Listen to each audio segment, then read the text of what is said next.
50 బాక్సులు ఉన్నాయి. ఈ బాక్సుల్లో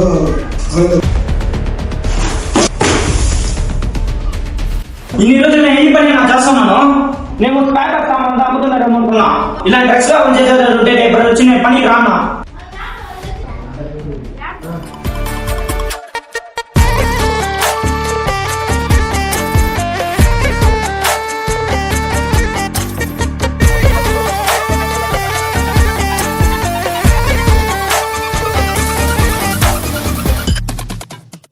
ఏం లేదేవా